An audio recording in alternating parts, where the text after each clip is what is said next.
You guys at Discover Magazine have been all over the April Fool's Day thing. We're almost at April Fool's Day now, and you guys did one of the famous ones. You've done a couple stories on it, but Hmm. you guys had a great story back in 1995 that's gotten replayed a couple times, and that's the strange mole-like animal that melts ice tunnels with its head. And for some reason, I just love that story, particularly the part. This is my favorite part that it could answer the long-standing Antarctic mystery.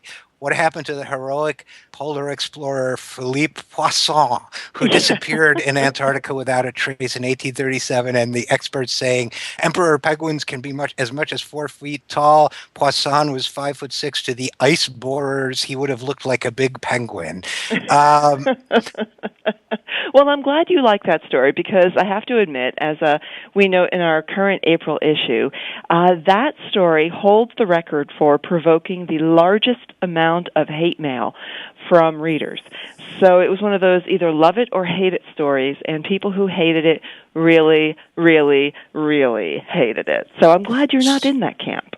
So were you rebuked by the Friends of the Ice Borer Moles Association, or You know, what made people mad about it? I mean, can't they understand that an April Fool's Day thing is a joke? well, I think it's really interesting because this obviously happened way before my time at Discover, but we Yeah, still, you were to too this busy day, doing mitered corners on beds in Munich.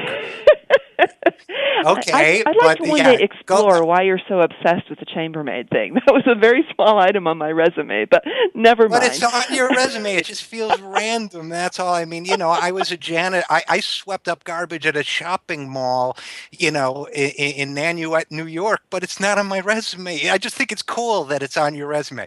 And you can use the shopping mall thing against me anytime. I was one of those guys in the brown uniform with the thing that opens and the little broom, and you walk around and people say insulting things. That was me. So anyway, Well, I'll I put have it to on admit, my when people resume. fixate on something on Inspire. my resume, they tend to fixate on the fact that I lived in Antarctica for 20 months. But hey, different things for different folks.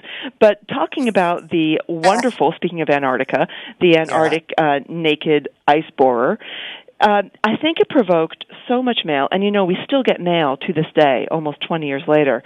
We'll get a random postcard or letter saying, hey, remember that story you did? Don't do stuff like that ever again.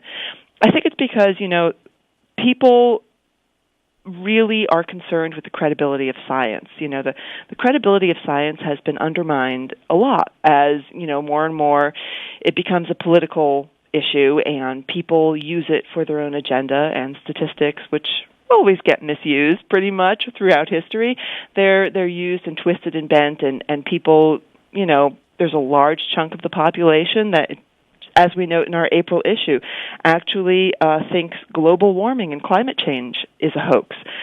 So I think people take it very seriously. A lot of people, when a science magazine says something, they want it to be credible. And, our stuff is credible. We go through several rounds of editing and fact-checking and accuracy, detailed reporting, etc.